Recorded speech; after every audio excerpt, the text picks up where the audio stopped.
This isn't just advice. It's a blueprint. The man who learns this stops running after what looks good and starts managing what feels real. He doesn't ask for notice.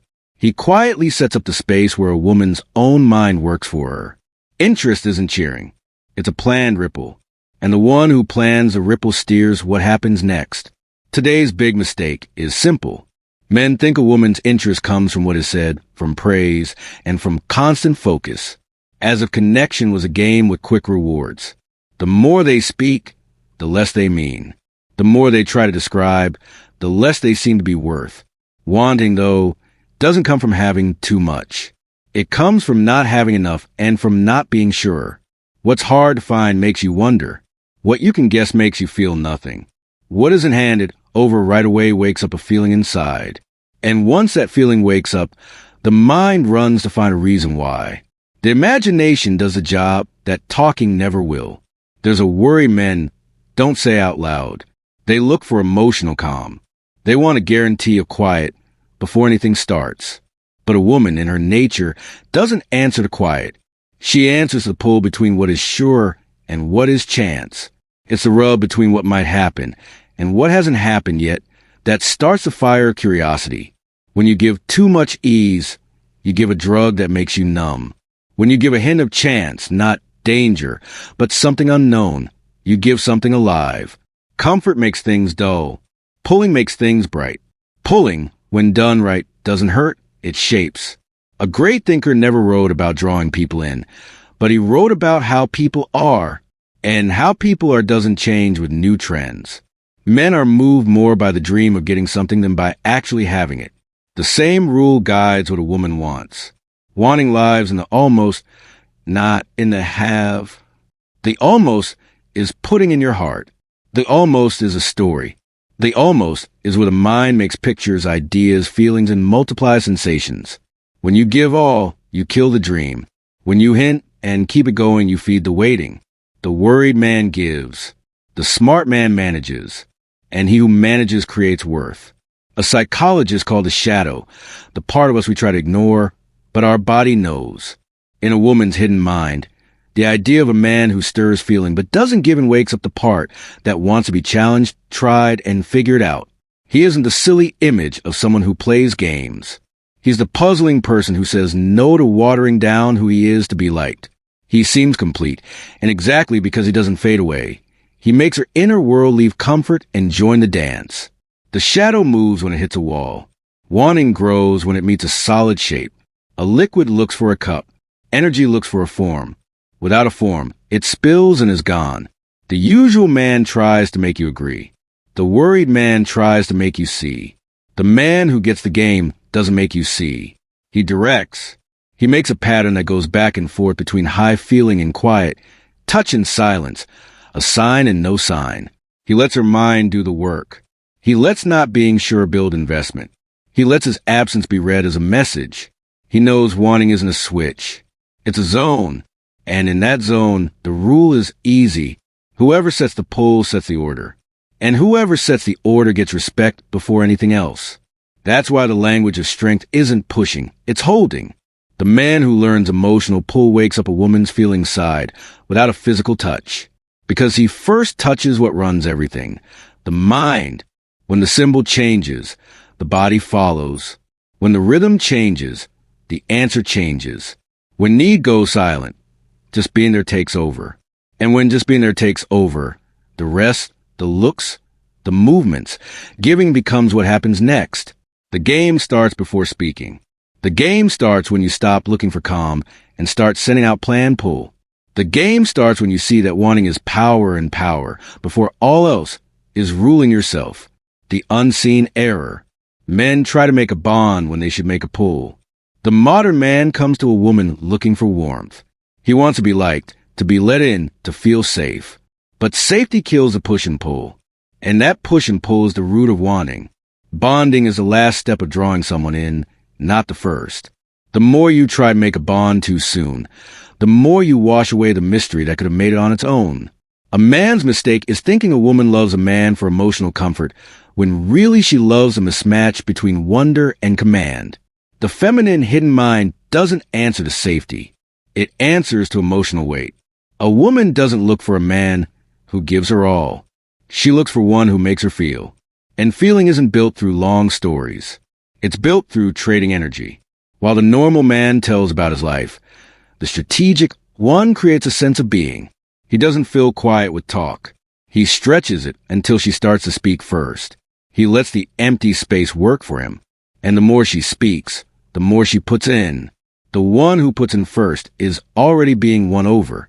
A great thinker would say that men must either be gently handled or removed. Chained for drawing people in. Don't be in the middle. Being in the middle is the end of pull. You don't wake a woman's want by being easy to get. You wake it by being hard to guess. Being easy to guess is comfort. And comfort kills natural urge. The emotional zone of wanting is run by one simple law. She must always feel she is gaining something she could lose. Not because you play games, but because you see value in what you offer. A philosopher explained that the will runs things before the thinking mind understands. In other words, drawing someone in happens before logic can get in the way. That's why a sensible talk never creates a physical draw. It creates friendship. It puts you in the group of the safe, the kind, the not threatening. But wanting only shows up when there is some risk. The man who takes away risk takes away mystery. The man who takes away mystery takes away want. The feminine mind doesn't want balance. It wants motion. Pull is the dance of opposites. Light and dark, far and near, giving and taking away. Take one away, and you take away the heartbeat of drawing someone in. The modern man ruins his own chances by looking for approval instead of weight. He wants to be loved for being good, not wanted for being strong. But liking doesn't wake up the body. Push and pull does. You can make a woman like your self-control, your goodness, your hard work, and still she might not feel a draw. Because liking touches the mind, not the natural feeling inside. Drawing someone in isn't thankfulness. It's imagining. It's born from what she pictures about you, not from what she knows for sure. The more she pictures, the more she puts in. And the more she puts in, the more she wants. That's why bonding is a result, not a plan. Bonding is born after pull has already shown value. A man who starts by bonding is like a leader talking terms before showing his strength. He'll be respected, but never wondered about. And without wondering, there's no want. Every woman, knowing it or not, measures emotional order in the first moments of meeting. If you talk too much, you lose the lead. If you make excuses for yourself, you give up the high spot. The one who directs the pull directs how you are seen. And how you are seen is the kingdom where wanting is born. The machine of wanting. A woman doesn't want the man who gives her everything. She wants the one who holds back what she really wishes for. Wanting is born from difference. It needs pull, rub, not being sure. When something is fully offered, it loses its special weight. When something is held back, it becomes important. That's why the men who try to show themselves by doing too much always fail. Wanting doesn't live in plenty. It lives in not having much.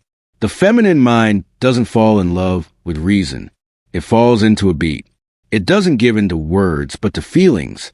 When you fill every quiet moment, you leave no room for her imagination to move. And wanting is a being of imagination. The mind of a woman eats up things that are not clear. She needs gaps to put meaning into. The less she knows, the more she explains to herself. And what is explained to oneself feels personal. It becomes real. Because the brain doesn't see a difference between what is lived and what is clearly pictured. That's why the greatest at drawing people and don't explain. They hint. A great thinker would have liked this plan. He said, men are moved by two forces, fear and want. A woman wants what she feels she can't fully own, not because she wants control, but because she wants movement. Still liking turns into boredom.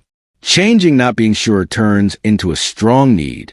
When a man becomes too easy to reach, he becomes a math problem with an answer.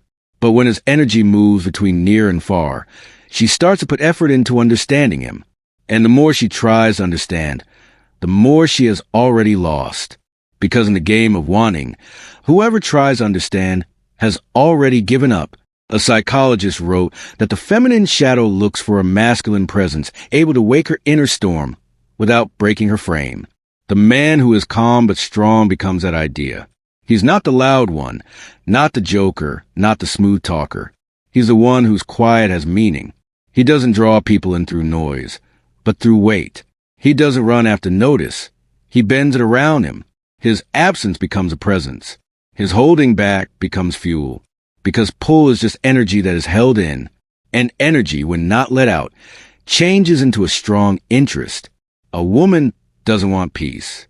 She wants push and pull. The emotional spark that appears when she senses strength under command. The calm man who could let go but doesn't. The steady one who could take but chooses to watch. That's the puzzle of wanting. Women wish for the hunter who is in control, not the eager romantic. Because the hunter doesn't look for a yes. He sends out power. He doesn't need to show. He lets himself be sensed. And what is sensed but not taken becomes a pull. The common man wants to make happy. The powerful man stirs. He doesn't give promises everything is okay. He gives a rhythm. He leads emotional speed, changing between coming close and pausing, focus and space. He lets her imagination do half the job. He knows that the most drawing thing is a quiet that comes after a look, because quiet, when filled with being there, says more than words. And the body always hears what the voice tries to hide. Wanting, therefore, is not something you make. It's something you let happen. You don't make her feel. You stop getting in the way of what she could feel. When you stop looking for a thumbs up, you send out command. When you stop needing an outcome, you show that you have enough. And having enough is the most feeling state a man can be in, because it says, without words, I don't need to win over. I draw in. The woman doesn't fall for the one who runs after. She falls for the one whose weight pulls her in. The flip of power. The one who needs to prove his worth becomes the target of the one who only needs to be. Wanting isn't a game of words. It's a game of order. In every meeting, someone directs emotional speed and the other changes to fit. Most men, without knowing, let the woman take the lead by answering to her instead of directing her.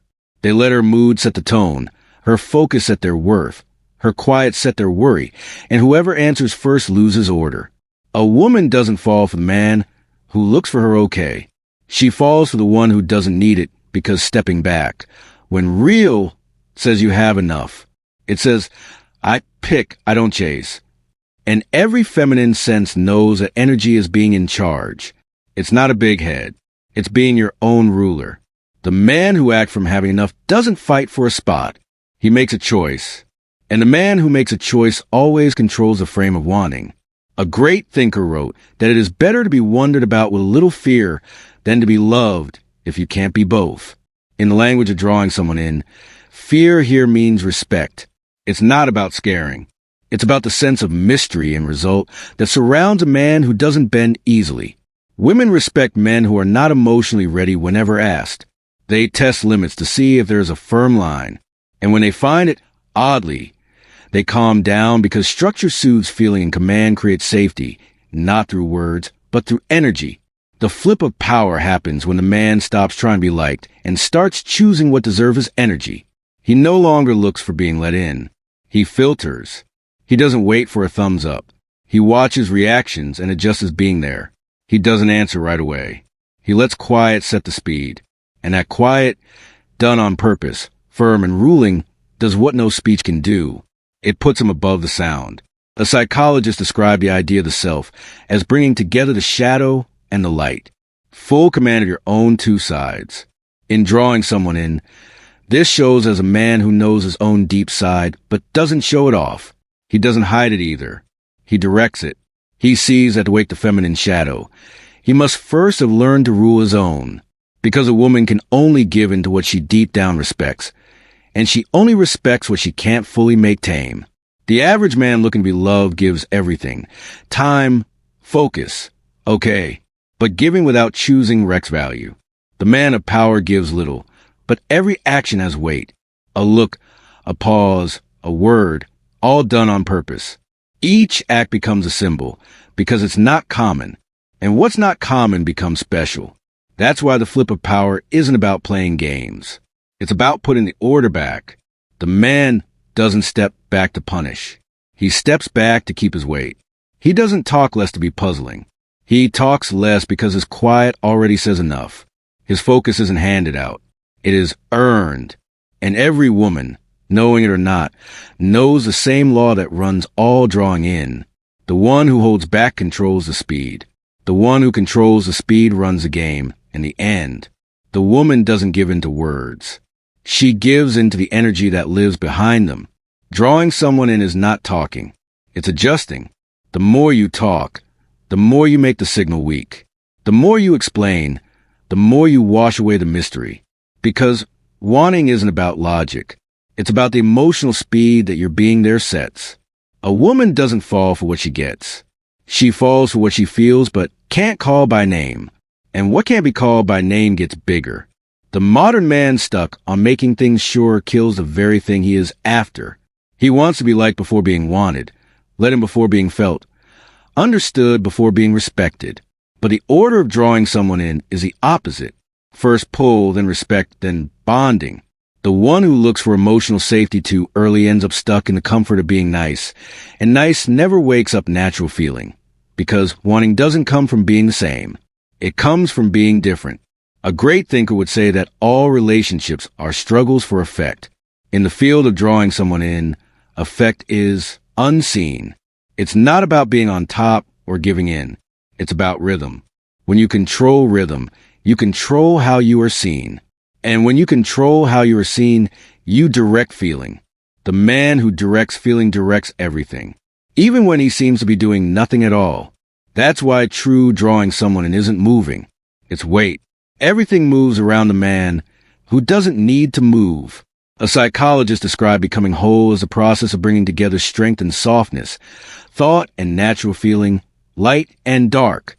The man who draws people in is the one who no longer hides his natural feelings, but guides them with his being there. He doesn't fight his want. He points it. He doesn't run from his pull. He uses it as a path. He doesn't hold down his feeling energy. He makes it into calm power.